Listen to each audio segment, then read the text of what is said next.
change, we are going to examine the differences between physical and chemical changes. Our objectives, we should be able to explain the differences between the two types of changes, interpret them on a micro scale level, which is a very small scale, and a macro scale, a very large scale. We should be able to determine if it's a physical or chemical change by a model or by a chemical equation. Okay? So that's what we hope to get out of this. First off, a physical change is where the substance retains its chemical properties. So a couple key things: the substance itself isn't changed. The particles change position, but the particles themselves don't change. So you end up with the same particle as you started. I like to think about these as if you guys have like a Star Wars Lego set. Anyone ever play with Legos? Yes. If you have a bunch of them. So if you take the Star Wars Legos, the things that you make, and you play with those and you move those around, like when you're like probably like when you're like 14 or something. 14. And you take them and you put them together and then you play with them. That's like a physical change, because the little Legos, you put them together, those are like the particles. You move the particles around. Okay? So, but the particles themselves are put together. You still have the individual things you constructed with Legos. So moving on, these are some examples of physical changes. You can just copy down one or two. But ice melting, dissolving sugar, tearing paper, hammering metal, increasing temperature, erosion, making a solution. These are all examples of physical changes. Think about it, because they all end up with the same type of particle as they did before. If you melt ice, it's still water particles. If you dissolve sugar, you're just mixing up particles. You're mixing up water particles with sugar particles. But there's still the same particles there. Tearing paper, you have paper particles before, paper particles after. It's still paper. Hammering a metal, you're changing the position of the particles, but they're not actually the same. They're still the same particles.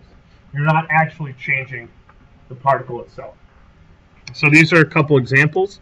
You don't have to copy them all down, but if you want to copy a couple down, that's fine. Next, we're moving on to chemical changes.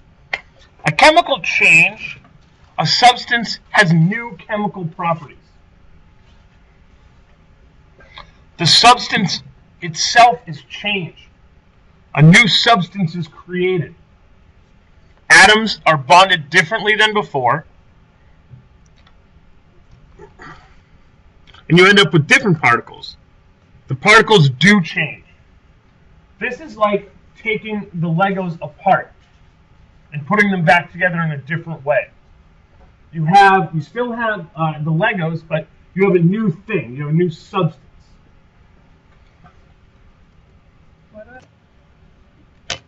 Some examples of chemical changes are water hydrolysis, combustion, decomposing bleach, fruit rotting. What about a decomposing person? Yes, that is a lot of chemical changes.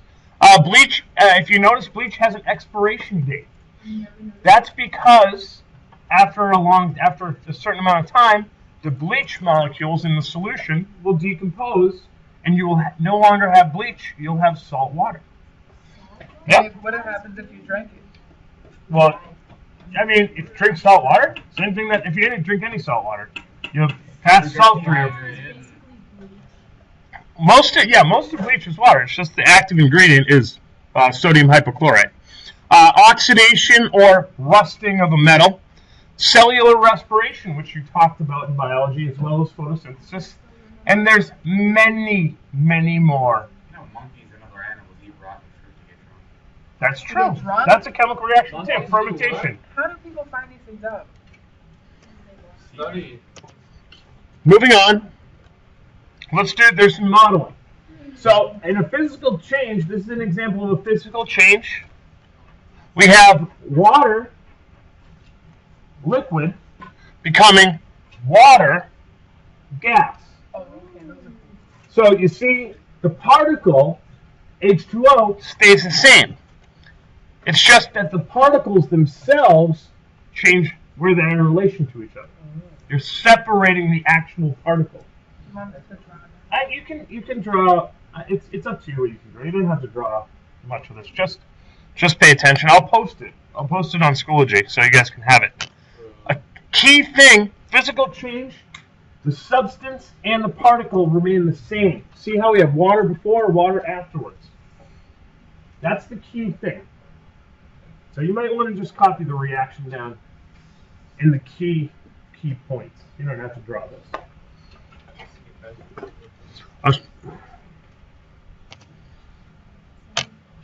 Oh, notice the particle stays the same. H2O becomes H2O.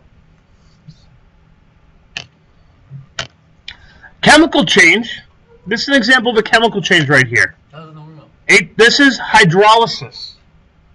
Hydrolysis. To lyse means to break something up. Hydro, water. Water breaks up. Hydrolysis is when you break apart water. H2O liquid becomes hydrogen gas and oxygen gas. This here is an example of a chemical change because we have new particles that are created that are different from the particles that we originally had. The substance changes, the products from the products are different from the reactants. That's a key thing. Our substance changes. So we're going from water particles to hydrogen particles and oxygen particles. Now, what actually happens to we have the same atoms here, don't we? We still have hydrogen and oxygen atoms. It's like if you can imagine these were Legos, and we just took them apart and put them back together in a different form. That's what chemical changes are like. Now, before we talked about nuclear changes, where we actually change the atoms, that's like taking a Lego and smashing it with a hammer. You have a new building basic particle than you had before. In this case, we don't do that. We just take the hydrogens, and then we put the hydrogens together, take the oxygens, and put the oxygens together. All right. So, oh, I missed that animation. See? Oh, different particles before and after. And that's it for this.